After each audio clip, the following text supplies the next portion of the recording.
Pourquoi ils vont venir ici et vous donner tout ce qui font en tout cas, tout ce qui fait que eux ils vont être différents. Est-ce qu'ils sont prêts vraiment, tu vois, on se dit vraiment bien les sûr, termes. Est-ce que vraiment les expats sont prêts de venir et de s'humilier déjà au même niveau que vous, et aussi de se dire que je vais vous apprendre des choses parce que de peur que parce que vous maîtrisez le système ici, si vous maîtrisez ce que eux ils savent, peut-être que ils seront plus vus comme des sauveurs. Est-ce que tu penses que quelque part, ils n'ont pas peur aussi de ne pas donner un peu ce qui les différencie de vous? Tu vois, de là où tout est bien fait, ici, ils n'ont rien à me dire. C'est pas la majorité des personnes qui pensent comme ça. Mais parfois, inconsciemment, on peut avoir ce syndrome-là. Je sais pas si on va dire du sauveur blanc. Comment c'est perçu ici quand il y a de plus en plus des enseignes qui portent des noms français? Est-ce que c'est une forme un peu pour décomplexer ce public-là, on leur offre cette opportunité d'avoir ces mêmes enseignes ici, ou plutôt c'est juste une manière de dire que en fait ceux qui sont ici, ils ont besoin un peu de se reconnecter, donc du coup on voit un marché et on va le combler. Abidjan, il y a ça. Tu vois, à McDo, si tu vas à Douala, il n'y a pas ça. Ah, il y a 4 carrefours qui ouvrent. Tu vois, tout de suite, on est en train de dire, ah si Carrefour arrive ici, c'est qu'on est quelqu'un dans la sous-région, tu vois. Il faut tout de faire des vues.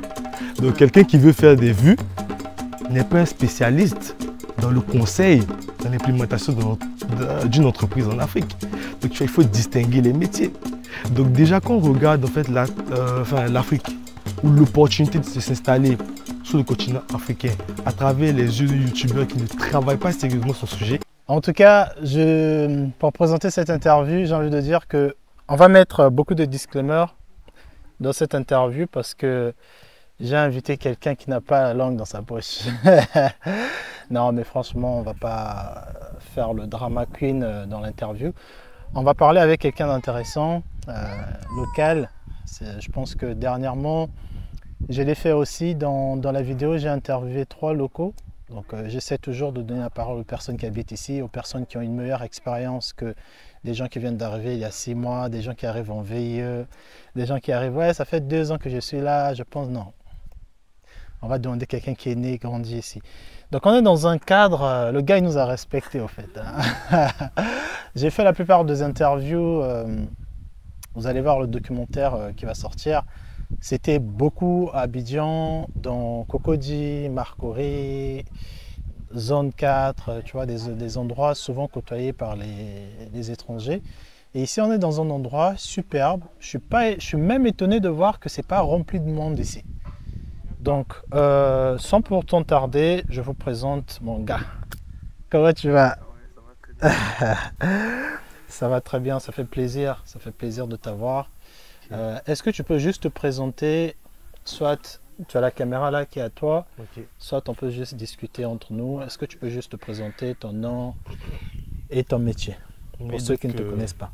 Mon prénom c'est Aswam, voilà, je suis ivoirien, voilà, comme tu viens de le dire, j'ai grandi ici, fait mes études ici, aujourd'hui je travaille ici et je travaille dans une entreprise qui a pour mission d'accompagner les PME ivoiriennes dans leur volonté de développement et de croissance. Donc vraiment mon quotidien, c'est d'être aux côtés d'entrepreneurs ivoiriens. D'accord. Plus spécifiquement des gens qui démarrent des PME, activités plus ou moins maîtrisées, donc agriculture, BTP, services, et qu'on va accompagner du coup à lever des fonds auprès aujourd'hui d'acteurs bancaires.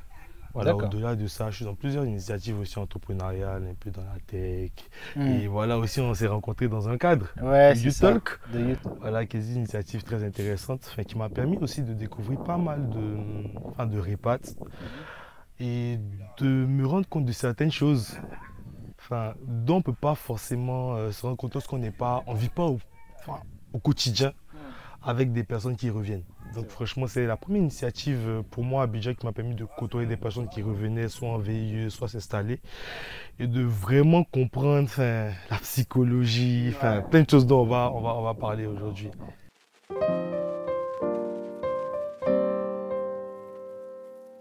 Ok, donc c'est un sujet intéressant parce que pour moi, l'intégration des expats est quelque chose de crucial en fait aujourd'hui.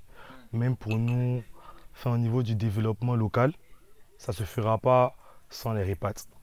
Parce qu'aujourd'hui, je pense que c'est deux communautés qui doivent apprendre du coup à travailler ensemble, en fait, pour créer cet environnement, je trouve qui fera en sorte que des gens seront plus obligés d'immigrer, en fait, pour chercher un lendemain meilleur. Parce que si on prend l'histoire des premières vagues d'immigration, on te dira c'était pour offrir un meilleur avenir à mes enfants, c'était pour de meilleures conditions de vie. Alors je pense qu'aujourd'hui, enfin en 2024, on peut comprendre qu'aujourd'hui, donc il faut travailler à faire enfin, de notre continent, enfin de nos pays, en fait des places où enfin, on peut dire que je suis né, je suis grandi, je travaille en Côte d'Ivoire et je passe une vie heureuse sans forcément me dire que ça aurait été mieux enfin, si j'étais parti en Occident. Donc l'intégration, bon, on va en parler enfin, à plusieurs niveaux. Déjà, pour moi, l'intégration business. Enfin, si on en parle comme on en avait déjà parlé toi et moi, c'est que cette intégration-là, elle est nécessaire, mais parfois, elle ne se fait pas forcément comme elle devrait se faire. Pourquoi? Parce que la personne qui est en Occident, ça peut être en Europe ou dans notre pays, qui veut revenir, généralement, il va regarder en fait le continent à travers en fait, les paradigmes de personnes peut-être qui ne connaissent pas assez le continent pour vraiment lui donner les pièges à éviter, ou lui donner les vrais conseils. Tu vois. Généralement, il va démarrer aujourd'hui sur YouTube parce qu'on a beaucoup d'infopreneurs qui essaient de partager des opportunités sur le continent, etc. Mais après aussi, il faut dire que la plupart de ces YouTubeurs, il y en a beaucoup qui font du très bon travail, mais il y en a dans le métier avant tout de faire des vues. Donc quelqu'un qui veut faire des vues n'est pas un spécialiste dans le conseil, dans l'implémentation d'une entreprise en Afrique. Donc tu vois, il faut distinguer les métiers. Donc déjà quand on regarde en fait l'Afrique, ou l'opportunité de s'installer sur le continent africain à travers les yeux de youtubeurs qui ne travaillent pas sérieusement sur ce sujet, c'est normal qu'on reparte avec de mauvaises expériences. Ah, je me suis fait avoir. Ah, je me suis installé ici, c'est des escrocs. Ah non, mais ça ne marche pas. L'Afrique, c'est pas ce qu'on vous dit. Mais il faut regarder. Par exemple, j'ai une histoire, c'est qu'il n'y a pas longtemps, il y a une Guadeloupéenne qui vit en France, qui était sa première fois en Côte d'Ivoire. Et elle me disait, mais franchement, j'ai vu une vidéo où on m'a dit, franchement, l'Afrique est connectée. Comme aujourd'hui en Afrique, les gens, ils ont Internet, ils ont Internet partout. Et elle vient, elle se rend compte que, à part les mobile money et certains autres services, bah, on n'est pas aussi connecté que ça. Tu vois. Donc quelqu'un qui est là-bas et qui se dit, ok, l'Afrique est connectée aujourd'hui, là c'est ma start-up tech en Afrique, il arrive, il se rend compte que le digital, c'est peut-être Abidjan. Mais Abidjan, ce n'est pas la Côte d'Ivoire. Donc tu vois, déjà ça commence comme ça. Concernant les repas qui viennent d'arriver depuis 1 an, 2 ans, on vient d'en parler. Franchement, ils ont du crédit. Ils sont là. Et ils ont une expérience en fait qui compte. Parce que les gens qui écoutent leur version du coup des faits ou leur histoire, ils vont plus se sentir proches de cette histoire-là parce que ça me ressemble en fait. On est venus ensemble, il a sûrement connu des galères que je vais connaître. Mais tu vois que pour moi, pour venir s'installer dans un pays, créer de la valeur et vraiment faire en contrepartie s'enrichir, il faut collaborer avec tu vois, des personnes locales, des personnes d'ici, pour qu'on explique en fait que le business tel qu'il est fait en France, ce n'est pas forcément le même business qu'il est fait ici. Donc au niveau pour moi de l'intégration, ça commence déjà par la démarche par laquelle on s'intéresse au continent et la manière dont on pénètre dans ce continent. Avant qu'on arrive, on parlait de beaucoup de business qui était en fait la volonté de reproduire ce qu'on voyait à Paris qu'on ne trouvait pas. Chacun qui est en voyage à Abidjan va se dire, ah, ici, il n'y a pas de five hein, pour jouer au foot. Ah, c'est une opportunité. Il faut qu'il rentre et qu'il installe ça. Il va venir à Abidjan, un séjour un peu, tu vois, à Sini, les boîtes, il va dire, ah, mais ici à Abidjan, il n'y a pas assez de restaurants, ah, il faut que je vienne mettre un restaurant, tu vois. C'est une bonne idée, mais qu'est-ce qu'on essaie d'apporter comme valeur à ce moment-là? Est-ce qu'on se dit, on essaie de reproduire en fait certains business qu'on a à Paris ou dans d'autres capitales occidentales pour que les expats ou les ripates qui arrivent ne sont pas dépaysés? Ou est-ce qu'on essaie de créer de la valeur pour les locaux? Parce que les Ivoiriens, je pense que les Camerounais, on aime la nouveauté. C'est-à-dire tu vas nous apporter un restaurant. Et ce qui est bizarre à Abidjan, c'est que beaucoup de restaurants vont pointer leur nom à l'original européen. C'est très intéressant ce que tu as dit. Et j'aimerais aussi qu'on parle de, tu vois, souvent le réflexe de beaucoup d'expatriés, comme tu disais, c'est de se dire que ah mais tiens, à Abidjan, il y a ça, ça, ça, mais il n'y a pas ça. Il n'y a pas un endroit de kebab, Lyon, machin. Comment ça s'appelle les trucs de Lyon là? Lyon kebab? Tacos, tacos de Lyon? Ouais, par exemple, il n'y a pas tacos de Lyon, il n'y a pas telle marque, il n'y a pas. Est-ce que tu penses que. Est-ce que c'est plutôt une forme de. Ils le font parce qu'ils veulent rendre confortable une certaine population qui arrive, ou plutôt c'est de se dire aussi que bah on veut, je sais pas, apporter un plus, je sais pas. Comment c'est perçu ici quand il y a de plus en plus des enseignes qui portent des noms français? Est-ce que c'est une forme un peu de pour décomplexer ce public-là, on leur offre cette opportunité d'avoir ces mêmes enseignes ici, ou plutôt c'est juste une manière de dire que bah, en fait ceux qui sont ici, ils ont besoin un peu de se reconnecter, donc du coup on voit un marché et on va le combler. Je pense que pour les personnes qui vivent ici, voir des enseignes ou des marques qu'on pourrait voir par exemple en Occident, ça s'apparente à du développement. C'est un peu comme un concours des capitales. On va dire, ah, Abidjan, il y a ça. Tu vois, à McDo, si tu vas à Douala, il n'y a pas ça. Ah, il y a 4 carrefours qui ouvrent. Tu vois, tout de suite, on est en train de dire, ah, si Carrefour arrive ici, c'est qu'on est quelqu'un dans la sous-région. Tu vois.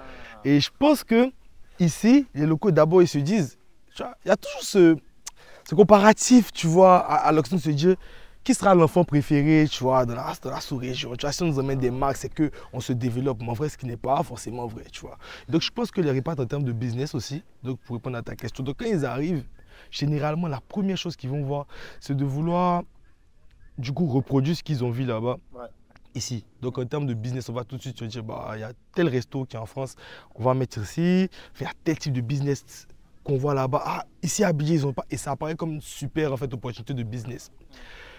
Mais j'ai envie de dire que dans un premier temps, si on prend Abidjan et qu'on est un peu réaliste, enfin, le marché que tu vas avoir pour ces endroits-là, parce que tu ne vas pas rapporter des choses de Paris et faire des prix adaptés au marché local, on est d'accord. Ouais. Tu dois garder forcément une certaine...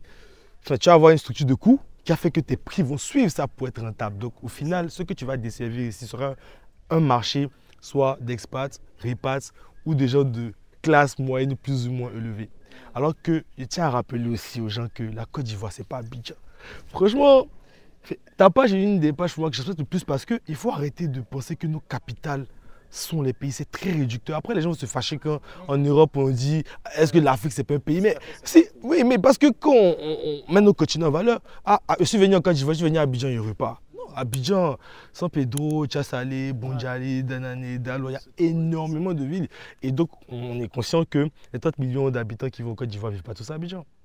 Donc, pour faire ton business, il faut, pour moi, savoir aujourd'hui quelle alternative, en fait, tu peux apporter, qui apporte de la valeur ajoutée. Et même s'il rapporte un business qui existait là-bas, ça va marcher ici parce qu'on dit quand il pleut en France, Abidjan est mouillé. Ça, c'est l'expression de chez nous. Ça vous dire que si tu viens, tu descends avec quelque chose, il y a des fortes chances que ça marche. Mais parfois, je pense qu'une adaptation de ce service-là, de ce que tu expérimentes chez toi ici, ça peut marcher si tu t'intègres. Donc, si tu collabores avec des locaux, si tu acceptes en fait de repenser et de te dire en fait que la meilleure façon de faire ce service-là à Paris, ce n'est pas la meilleure façon de faire ce service-là à Abidjan. Et ce n'est pas pour ça que c'est mal fait. Tu vois, parce que parfois, mais moi, il y a un truc qui m'a frustré, j'avoue. Une fois, il y a un reporter qui ont passé, il me dit Abidjan n'a pas du vrai pain. Et moi, j'étais énervé en mode quand tu viens chez moi, je dis il n'y a pas du vrai pain. Tu vois, il me dit ouais, franchement, vous n'avez pas de vrai croissant ici, vous n'avez pas de vrai pain ici. Que, franchement, après, il parle des burgers. Il me dit mais Abidjan n'a pas de vrai burger. Si je vais à Paris, là, je vais prendre un McDo, je vais voyager, ça, je vais déjà goûter. Il dit bon. Écoute, c'est pas dans mes plans de partir aujourd'hui. Mais vas-y. Après, je me suis rendu compte en fait que il n'y avait pas à être frustré de ça. Parce que la baguette, traditionnellement, c'est pas mon plat. Ouais, s'en fiche, tu vois, c'est pas, on n'est pas censé bien faire tout. Est-ce que tu penses que quelque part, tu vois, j'ai beaucoup entendu ça. Alors, je ne sais pas si c'est une forme de fierté aussi en Côte d'Ivoire, mais j'ai beaucoup entendu tu vois, des Abidjanais ou même des Ivoiriens tout court dire en Côte, il n'y a pas un Ivoirien type. C'est-à-dire que l'archétype ivoirien, n'existe pas vraiment. Pour moi, je le prends un peu comme une forme de perte un peu d'identité parce que quand tu te balades dans la ville, il n'y a pas. L'Ivoirien type ressemble à quoi? Est-ce que ce truc de. euh, Quand tu dis il pleut à Paris, Abidjan, tu vois, c'est mouillé. Est-ce que tu penses que ces formes de. On a fait un peu comme, par exemple, on dit aussi qu'Abidjan, c'est le petit Paris. Tu vois, il y a beaucoup d'expressions comme ça, repris de Paris, tu vois, une forme de fierté un peu comme si, tu vois, on fait partie de la. Ou de fois, on se moque, on dit qu'Abidjan ou la Côte d'Ivoire, c'est une sous-préfecture de Paris. Est-ce que tu penses que quelque part, l'Ivoirien s'est un peu dit, bon, en fait, au final, ça nous arrange un peu qu'il y ait tout ça d'étrangers parce qu'en vrai, en fait, on aime les étrangers, on accueille tout le monde. Est-ce que tu penses que quelque part, ça ne dénature pas un peu ce truc-là de c'est quoi un Ivoirien quoi aujourd'hui, tu vois? Ah, c'est une vraie question, hein. Parce que je pense qu'aujourd'hui, fait, bon, pour nous qui sommes surtout dans l'engrenage des villes, etc., je pense que sans s'en rendre compte, l'ouverture à l'extérieur, qui est une très bonne chose. C'est pourquoi Abidjan aussi sollicité, parce qu'il est beaucoup plus facile d'installer à Abidjan que dans certains pays où, par exemple, ils ont une langue nationale, par exemple, fixe. Par exemple, comme au Sénégal, tu vois, là-bas, on parle, ou alors Abidjan, on parle français, ça facilite beaucoup plus les choses. Mais c'est vrai que l'ouverture à l'extérieur peut avoir, du coup, enfin, un côté négatif, si on peut dire comme ça, qui est un peu quand même pour moi une perte identitaire. Tu vois, une perte un peu d'identité dans le sens où on tend tellement du coup à s'occidentaliser qu'il y a quand même. Enfin, aujourd'hui, c'est compliqué du coup, je pense, d'identifier pour voir un Ivoirien comme ça à travers certains codes. Après, ce que je dis est très relatif. Parce que quand même, ici, on a quand même notre argot, Oui, voilà, ouais, le ouais, nouchi, on a beaucoup. voilà, on a quand même Ah ouais. nos codes. Donc, bien sûr que si tu vis en Côte d'Ivoire, tu vas reconnaître un Ivoirien, peut-être par sa manière de parler, par ses expressions, Oui. par son langage, par ce qu'il va aimer. Mais là où ce que tu dis est quand même très vrai, c'est que par rapport à d'autres pays de la sous-région, moi je pense le Bénin ou encore, enfin ils ont encore culturellement c'est encore des pays très marqués. Tu vois, quand tu vas au Bénin, tu sais que tu es au Bénin. Il y a une atmosphère pour moi, tu sais que tu es au Bénin. Au Ghana, nous en Côte d'Ivoire par contre, c'est vrai qu'on est un peu plus dilué, je pense. Mais je pense que c'est beaucoup l'ouverture et aussi le fait que, parce que le peuple ivoirien est un peuple aussi accueillant et Très qui accueillant. très accueillant et voilà, qui n'hésite pas à se mélanger. Donc c'est vrai qu'aujourd'hui, en termes de... Enfin, du coup, il y a aussi beaucoup le débat ici de dire que les Ivoiriens ne sont pas locaux. C'est ça. Par exemple, tu vois, en parlant de ça, quand j'étais parti au Cameroun, bon, sans pourtant citer une grande enseigne française, allez, vous allez comprendre c'est laquelle. Même dans cette enseigne-là, j'ai vu des articles marqués en gros Made in Cameroun, tu vois. Et même quand, à chaque fois que tu avais des expats, tu vois, des Mbengues qui revenaient, et que tu allais dans des endroits locaux, tu avais vraiment ce truc-là de Made in Cameroun. Et c'était même écrit, tu vois, même des fois des trucs en sachet, tu vois, en papier. Il y a vraiment cette fierté-là et je trouve que après, je ne dis pas que c'est mal, parce qu'au final, aujourd'hui, bah, il y a, grâce, ce qu'il y a aujourd'hui, c'est quand même grâce aussi à ça. Et comme tu dis, je pense que quand tu es dans le pays et que tu commences à interagir, je pense que cette identité-là, tu la vois. Mais visuellement, au premier pas, Oui, de par toutes les oui. enseignes, Ouais, même bien sûr. tous les trucs qu'il y a, tu te dis, bon, après, je pense qu'il y a il y a des bons côtés de ça aussi. Tu vois, au final, ça apporte beaucoup plus d'opportunités. Après, c'est maintenant aux locaux d'être stratégiques, de savoir comment ça peut vraiment nous bénéficier en premier, même si vous venez mettre de l'argent, tu vois. Et j'avais aussi une question pour toi. Comment tu penses que les gens les repates, gens de la diaspora, peu importe lesquels qui viennent ici, comment, quels conseils tu pourras leur donner pour éviter de perdre de l'argent ou de se faire avoir quand ils arrivent ici? Parce que deux fois, comme tu disais, souvent ils arrivent avec des gros yeux, ils voient ça qui manque, sans forcément faire d'études des marchés, ou parce qu'ils se disent que bon, il y a beaucoup de Français là-bas, donc forcément si je prends tel truc, avec le même standard de là-bas, je le ramène ici, ça doit forcément marcher. Quel conseil, toi qui es dans, comme tu disais, l'accompagnement des entreprises PME, je pense que tu vois certaines réalités, et certaines réalités aussi de l'interne que toi tu connais, que les gens expats n'ont pas, qu'est-ce que tu pourrais leur dire du coup sur les choses qu'ils devraient éviter à faire? Je pense que l'un des premiers conseils que je peux donner, qui pour moi est même un état d'esprit, c'est de ne pas sous-estimer quand même une certaine expertise locale. Tu vois. Moi, je n'ai pas voulu forcément voyager pour être quelqu'un qui connaît son pays. Enfin, je ne suis pas encore arrivé à ce niveau-là, mais par exemple, en termes d'entreprise, j'ai voulu travailler dans une entreprise ivoirienne pour vraiment cerner en fait nos besoins, nos opportunités. Tu vois. Donc parfois, quand on arrive, tu vois, il ne faut pas avoir le truc de se dire, je viens, mais comme je viens, tu vois, de là où tout est bien fait, ici, ils n'ont rien à me dire. Ce n'est pas la majorité des personnes qui pensent comme ça. Mais parfois, inconsciemment, on peut avoir ce syndrome-là. C'est pas si on va dire du sauveur blanc, mais de se dire que je viens faire un business ici. Enfin, à Paris, c'est là-bas que c'est né. Eux, ils n'ont rien à me dire. Enfin, eux, c'est des locaux, ils n'ont jamais vu ça. Donc, si moi, je viens faire mon business ici, qu'est-ce qu'eux, ils ont à m'enseigner concrètement? Pour moi, quel que soit le service qu'on vient faire ici, mais qu'on voit que c'est une exportation de ce service-là vers l'Afrique, il faut avoir l'humilité, je dirais, de demander d'abord ce qu'il y a des professionnels qui sont dans le pays et qui peuvent m'orienter, tu vois. Après, le professionnel que tu as trouvé dans le pays ressemble peut-être pas à l'idée que tu te fais d'un professionnel à Paris. Mais c'est peut-être pas ça. Peut-être à première allure comme ça, non, ce gars-là, il ne peut pas me dire quelque chose. Mais c'est les gens, par exemple, qui maîtrisent le terrain. Nous, par exemple, on a déjà eu à travailler aussi avec moi, une start-up, par exemple, française qui venait, enfin, qui était dans son domaine du recrutement. Ils s'y connaissaient totalement, enfin, du coup, à Paris, ils ont travaillé. Mais que sont arrivés en Afrique, on les a aidés, si tu veux, à démarcher, tu vois, pour leur business. Et ça rendu compte qu'en Afrique, on ne négocie pas de la même manière qu'en France. Tu vois, en Afrique, ton business peut être bon, la proposition de valeur est claire. Tu vas voir le monsieur, tu lui présentes le business de A à Z. Il t'écoute, il dit oui. Surtout qu'en Afrique, quand on te dit oui, c'est pas oui. Les gens connaissent. Quand on te dit oui, c'est pas forcément oui. On dit c'est non qui envoie par là. Donc quand on te dit oui, c'est juste continue. Ouais. Et après, tu vas pas le marché. Oui, en fait, c'est tout ça. C'est pas que. C'est psychologique, c'est philosophique. En fait, c'est pas juste. Ok, c'est pas parce qu'il y a un public français là-bas que si je leur amène un produit français, ils vont forcément le consommer. Mais ce qui fera que ce produit arrive vers eux et aussi ce produit soit distribué à ces personnes-là, en fait, tu es obligé de connaître comment les personnes de ce pays fonctionnent. Même la mentalité. Comme tu dis, si nous on va au restaurant et que tu demandes vous avez du poulet, tu te promets que s'ils n'ont pas de poulet, ils vont te dire non, chef, on a poulet. Si tu leur dis que le poulet, ça peut être prêt dans 15 minutes, tu vas te dire chef, dans 15 minutes, j'ai t'envoyé le poulet là.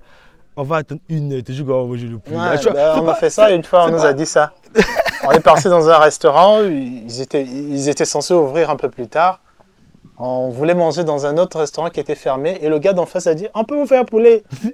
On avait faim, hein, on n'avait pas mangé. Hein. Il nous dit dans 15 minutes c'est bon, on vous amène combien de poulet? On a dit ah ouais, ok. On a attendu presque une heure. On était avec des enfants, donc ouais, je suis d'accord avec ça. Totalement, moi je pense qu'aujourd'hui se faire accompagner par des locaux, venir.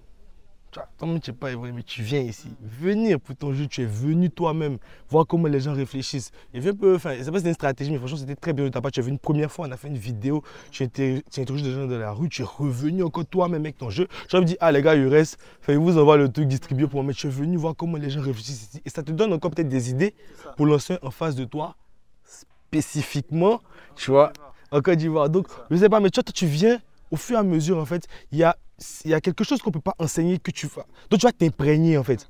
Parce que tu vas commencer à voir comment les gars fonctionnent ici, tu vois, et tout. Avec les gens que tu rencontres. Et vu que toi tu vas beaucoup contact aussi de locaux, tu n'es pas quelqu'un qui vient et qui reste dans le cercle de la diaspora. Parce qu'il y a des gens qui font ça. Parce que je pense que beaucoup de gens...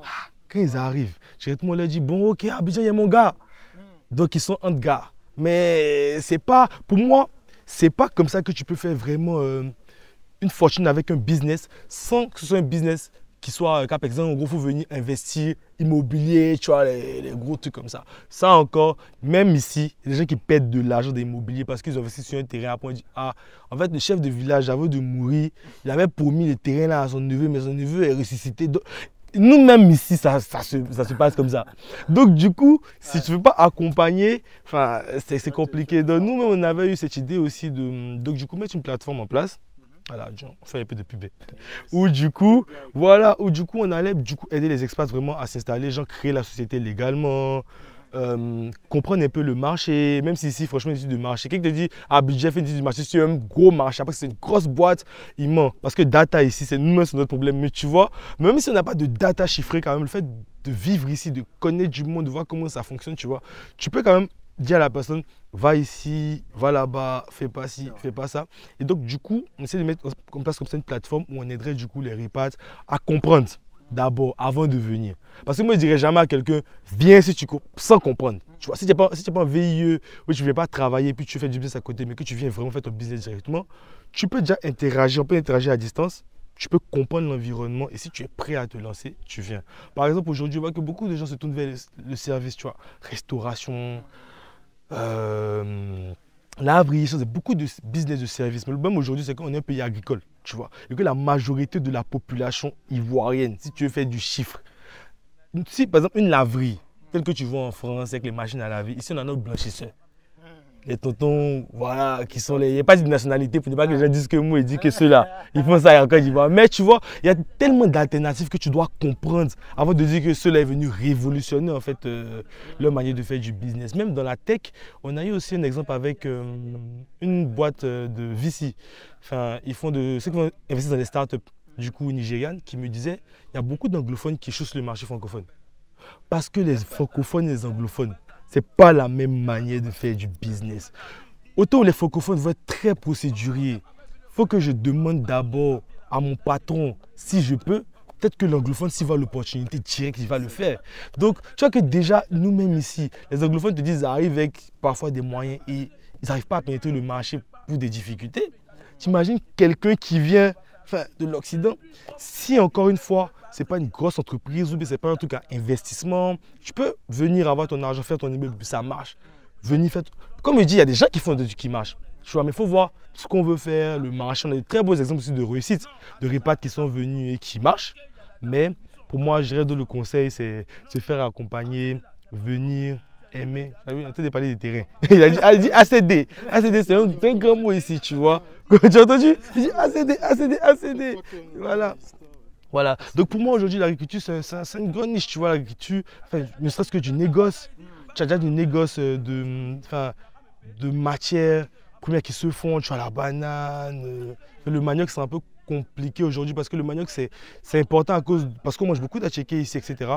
Mais comme on commence à privatiser beaucoup, tu vois, les terres et que les terres se vendent, il y a beaucoup moins de terres cultivables.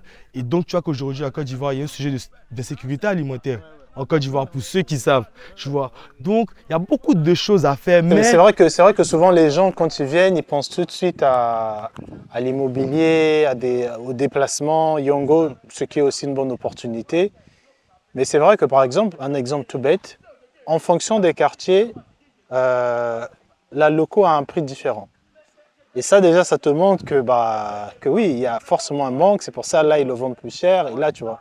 Deux fois même des quartiers vraiment locaux, hein, tu vois, on était, là on est parti tout à l'heure à Cocody, c'était quoi je t'ai dit tout à l'heure, on était à Cocody, Djumika, Djorobité 1, tu vois. On a payé pour la même quantité d'alocaux 1000 francs. Alors que, par exemple, pour moi, ça c'est un quartier, toi-même t'as dit que il n'y a pas beaucoup d'environnement dans ce quartier-là. Mais quand tu viens dans un quartier quand même beaucoup plus busy, comme là où on est, par exemple, Rivera 2 ou même Rivera 3, tu as la même quantité pour 500. Tu vois. Et pareil, si tu vas encore Marcory du côté local, tu vois, là où il y a... Là-bas, c'est 250, tu peux prendre à loco. Donc, effectivement, un produit déjà comme la loco, où on va se dire, ou même le jour qu'on s'est vu, il n'y avait pas la loco, par exemple, le restaurant, on a mangé. Donc, c'est pour te... Ouais, hein. Ouais. Non, mais c'est facile à sa part des terrains. Non, franchement, terrain, ça rigole pas. Terrain, ça rigole pas. Parce que, enfin, si tu veux, pour les gens qui sont encore dans les villages, etc., c'est quoi la richesse première? C'est les terrains, avec l'expansion. Donc aujourd'hui, les histoires de terrain, ça blague pas. Donc si tu es venu, on t'a conseillé sur YouTube. Tu as eu un terrain là-bas. Demain, la chefferie dit on n'a jamais signé ça. C'est pas à Paris, hein. Il n'y a pas tribunal. Ici, il y a ça, mais vrai, ça va pas se passer comme ça. Pas... On régler ça d'une certaine manière parce que le droit coutumier il est encore présent ici. Il est encore présent ici. Donc, un peu pour terminer ce qu'on disait, du coup, ouais, s'accompagner, du coup, on va mettre en place une plateforme aussi pour ça. Tu vois, tu fais naître des vocations. Exact. Donc, quand la vidéo sortira, la plateforme, j'espère, elle sera prête. Voilà, donc on va mettre le lien en bas. Ok. Donc, le lien sera en bas. Et j'aimerais, tu vois, l'avant-dernière question, c'est qu'est-ce que, bon, peut-être pas toi, parce que toi, tu es déjà dedans, mais est-ce que tu as eu un peu à parler à des locaux? Qu'est-ce qu'ils attendent réellement des expats? Et quand je dis expats, je ne parle pas forcément des Européens, mais qu'est-ce que les locaux attendent des expatriés ivoiriens qui sont nés là-bas et qui viennent ici, ou même tout simplement des autres Africains? Qu'est-ce qu'ils attendent d'eux? Est-ce qu'ils veulent plutôt qu'ils soient un peu plus intégrés, qu'ils travaillent un peu plus ensemble, ou plutôt qu'ils essaient de s'unir un peu? Parce que je trouve aussi qu'il y a beaucoup des trucs de cité diaspora, tu vois, il commence à avoir des petits microcosmes de ces expats qui arrivent et qui vont très loin pour construire. Est-ce qu'il n'y a pas un truc en interne qui se dit des locaux envers les expatriés? Tu vois, s'il y a un truc, tu peux nous le dire pour ceux qui nous regardent. Cette question-là, j'avais déjà réfléchi, mais le problème, c'est que quand on s'exprime parfois, les repas disent, on veut leur communiquer une charge mentale. Je vais peut-être me faire incendier, mais on a quand même une responsabilité. Et la responsabilité, on donne ça à quelqu'un à qui on accorde de la valeur. C'est pour ça chez nous, malheureusement, quand tu es un bengue, c'est-à-dire que tu reviens, tu es encensé. C'est peut-être négatif, mais c'est le fait. Pourquoi? Parce qu'aujourd'hui, là, on essaie ici de vivre à l'occidental. Donc, quand tu reviens, pour nous, tu reviens avec une plus-value. Pas seulement financière. Quand tu nous attaquais la dernière fois, c'est vrai qu'on n'attend que le portefeuille des repas. Bon, c'est vrai que l'euro, le franc, tu dois. Mais c'est pas que ça qu'on attend. On attend aussi des repas qui apportent en fait quelque chose qui nous permettra, en fait, avec aussi l'appui des locaux, de faire quelque chose de nouveau. Comme on a parlé avant de venir des deux exemples. La décolonisation, on est d'accord que ce n'est pas des locaux qui ont écrit tout le mouvement littéraire de la négritude. C'est des gars qui étaient à Paris, qui se retrouvaient dans les cafés. C'est eux qui ont pensé en fait la négritude et qui du coup ont importé ce mouvement de pensée ici. Et avec les locaux, ça conduit à la décolonisation. Même dans la Bible pour les croyants, Moïse même, il est né chez Pharaon, il est né en Bengue et puis il est revenu sauver son peuple. Donc c'est pas pour Dieu qu'on attend des ripates qu'il nous sauve, parce qu'on va le faire tous ensemble, si on se considère comme à sauver. Mais je veux dire tout simplement que pour moi, les ripates doivent apporter autre chose que je vis en Afrique pour faire un business. Pour moi, en tant que répate, quand tu reviens dans ta mère patrie, il doit y avoir un autre sentiment qui t'anime que simplement le chiffre. Sinon, pour moi, il y a un problème.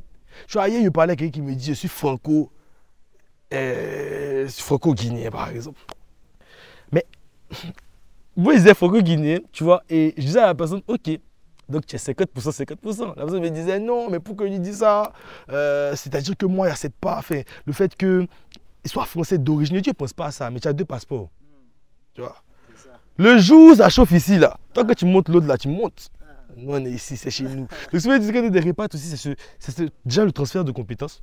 Donc, venir me disant que ce que j'ai appris là-bas comme compétences ou comme savoir-faire ou ce que j'ai comme éveil, qui est un éveil différent de ce qu'il y a ici, parce qu'il y a de l'éveil aussi, mais qui permet de s'en sortir dans le monde occidental dans lequel on est, parce que le monde est façonné à l'occidental, toutes les économies, les ressources. C'est pas dire qu'il n'y a pas de gens intelligents ici, mais il y a des gens qui ne maîtrisent pas en fait tous les rudiments en fait pour réussir dans cet écosystème-là. Et pour moi, les ripas doivent venir dire, bon les gars, vous êtes bons à votre manière, mais pour réussir dans le monde dans lequel on est aujourd'hui là, voici les codes. Allons-y, il y a plein de sujets ici.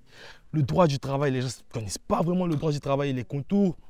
Il y a plein de domaines ici où on a besoin avant tout d'un éveil de conscience de la part des ripates. Même moi qui fais mes études ici et qui fais un travail dans une boîte, etc., qui a été exposé à l'Occident de par des frères qui voyagent, etc., avoir une communauté de VIE avec qui je deviens ami et avec qui je traîne au quotidien m'a énormément ouvert l'esprit sur comment ça fonctionne, sur même le marché du travail, sur les métiers, sur leurs conditions de vie là-bas, les contrats qu'ils signaient, leur manière d'obtenir les VIE. Mais ça fait aujourd'hui que moi-même, ici, je dis non, Mais si là-bas, au même âge que moi, ils ont droit à des CDI avec des salaires à partir de 2000, 3000 euros, moi aussi, j'ai droit à ça. Mais ça, c'est pourquoi? Tant que tu ne vois pas ce qui est fait ailleurs, tu ne peux pas, il n'y a pas de référent auquel te comparer pour voir si tu dois monter ou pas. Et pour moi, est-ce que tu penses que ce n'est pas une forme aussi pour eux de préserver leurs privilèges? Parce que pourquoi ils vont venir ici et vous donner tout ce qui font en tout cas, tout ce qui fait que eux ils vont être différents. Comme tu dis, est-ce qu'ils sont prêts vraiment, tu vois, on se dit vraiment les termes. Est-ce que vraiment les expats sont prêts de venir et de s'humilier déjà au même niveau que vous, et aussi de se dire que je vais vous apprendre des choses parce que vous maîtrisez le système ici. Si vous maîtrisez ce que eux ils savent, peut-être que ils seront plus vus comme des sauveurs. Est-ce que tu penses que quelque part ils n'ont pas peur aussi de ne pas donner un peu ce qui les différencie de vous? Peut-être, mais ce que j'observe des personnes que je rencontre factuellement, comme toi, comme Ben, YouTalk et tout, enfin il faut faire les spots et tout. Franchement, c'est des personnes qui n'ont pas eu de mal à parler, à transférer, à écouter d'abord qui on était et à dire bon, voilà ce qu'on peut faire, voilà l'alternative bien. Non, nous chez nous c'est comme ça que ça se fait. Ici aussi, il y a telle chose à mettre en place, mais c'est sûr que les repas, ils ne peuvent pas venir et tout changer. Il y a trop d'aspects. Donc nous, on ne demande pas que parce que tu viens de France, ça y est, tu as acheté notre économie, c'est pas ça. Mais du coup, il faut avoir cette volonté-là. Mais ta question est pertinente parce que, pour moi, quand tu viens et que tu échanges avec 2-3 personnes que tu as rencontrées ici, c'est différent en fait de se rapprocher en fait de la vie même de l'Ivoirien, tu vois, type moyen, tu vois. Parce que tu peux venir dans le pays et sans jamais te rendre compte de la réalité d'un Ivoirien moyen ou type, tu vois. Parce que tu es dans des zones où tu es exposé à des Ivoiriens qui sont très occidentalisés ou qui ont eu des privilèges. Mais tu n'as jamais le temps de vivre. Et parfois, ce que je dis par rapport à l'intégration, c'est que tant que vous ne partagez pas la couleur, ce n'est pas ce qui fait qu'on peut s'intégrer. C'est de partager vraiment une histoire et quelque chose. Bizarrement, je trouve que les locaux trouvent toujours que les expats ou les repas sont redevables. Je ne sais pas pourquoi, mais il y aura toujours ça. Mais ça vient de l'histoire, tu vois. Ça vient du fait que tu te dis que j'ai mon frère, mais tu es dans de meilleures conditions que moi. Donc, tu vois, quelque part, celui qui a beaucoup doit à celui qui n'en a pas. C'est comme ça. Mais après, aujourd'hui, je pense qu'il est honnête de parler comme ça pour la majorité parce que on n'est pas que, pour moi, comme tu dis, c'est pas que Abidjan. Tu vois, il y a tellement de personnes qui ont besoin en fait, de cet éveil de conscience hors d'Abidjan qui serait pour moi, tu vois, mal intentionné de dire ouais, vas-y, Abidjan aujourd'hui, comme il m'en sort, enfin, nous-mêmes ici, on arrive à cause des économies, sinon on ne verrait pas tant de pauvreté, tu vois, dans nos capitales. Donc pour moi, en termes de repas, du coup, pour terminer, c'est ça. Pour moi, plus une envie de dire, bah, je viens et quel que soit le pays dans lequel je suis, enfin, c'est mon continent premier. Chaque fois, en France, je côté dit que je suis francophone, mais moi, il n'y aurait pas au Congo, il n'y aurait pas au Côte d'Ivoire. Donc il faut apporter ça. Est-ce que tu peux me parler un peu des quelques opportunités qu'a apporté la CAN dans ce pays, peu importe le business, hein. Est-ce que tu as vu un peu un changement grâce à la CAN? Déjà, la Côte d'Ivoire est beaucoup visitée quand même, hein, depuis ces 2 dernières années. Il y a eu beaucoup de visites, beaucoup de changements. Mais ce que tu as vu pendant la CAN là? Est-ce que tu peux nous dire un peu quel est le changement vraiment tangible, quoi? Un exemple que tu peux nous donner, que ce soit des petits restos, des petites mamans, tu vois, quelqu'un, l'Ivoirien lambda, comment la CAN les a avantagés? Déjà, je pense que la CAN, comme tu as déjà mis la lumière sur le pays, donc déjà on est beaucoup plus, je pense, connu par des personnes avant qui étaient à Abidjan de loin maintenant, qui ont vu des stories de youtubeurs, qui ont vu des influenceurs, qui ont parlé de la CAN. Donc, c'est un pays aujourd'hui peut-être qui attire en termes de visite, de tourisme. Donc, ce qui va forcément permettre aux locaux qui ont des business de faire du chiffre, donc d'affaires. Donc, forcément, la CAN a un impact économique positif sur le pays. Donc, tu vas voir que ceux qui avaient les restaurants, même les moments qui vendent de la loco, du poulet, même avant la CAN, ils étaient contents parce qu'ils avaient fait du chiffre, ils allaient vendre poulet aux benguistes, ils allaient payer cher. Donc pendant la CAN, tous ceux qui avaient dans les VTC, ils ont rentabilisé.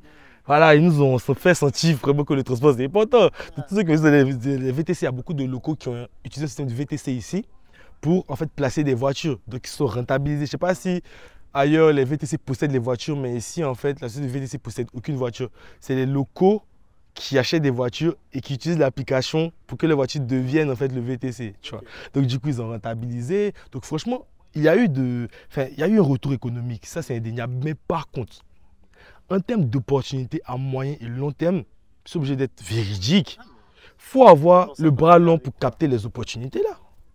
Sinon, quelle opportunité? Bon, tu me dis que la Côte d'Ivoire a été exposée, ça a doublé le nombre de touristes. Et que tu fais un chiffre d'affaires exponentiel dessus. Il faut avoir le CAPEX pour construire le complexe hôtelier. Il faut avoir les autorisations pour déposer le restaurant en bord de mer. En fait, certaines opportunités que ça a créées, malheureusement, hein, ce n'est pas l'Ivoirien moyen qui peut accéder à ces opportunités-là. C'est ça, en fait, c'est la question qu'il faut que se pose. Ça dépose, tout le monde dit oui, mais les opportunités après sont dégagées. Oui, on voit. Mais est-ce qu'on peut toucher? C'est deux choses différentes. C'est deux choses différentes. Et nous, les locaux même, on a dépensé cette canne parce qu'on est allé au stade, on a vu des choses. Mais la question des stades, je pense que l'État aujourd'hui est en train de faire des choses pour dynamiser les choses. Mais la question qui se disait, bon, c'est après les stades, là, comment on va les rentabiliser, tu vois. Surtout que le championnat local n'est pas très... commence à être développé, mais ce n'est pas Paris, Saint-Germain, Marseille. Tu vois, donc ça ne va pas faire des...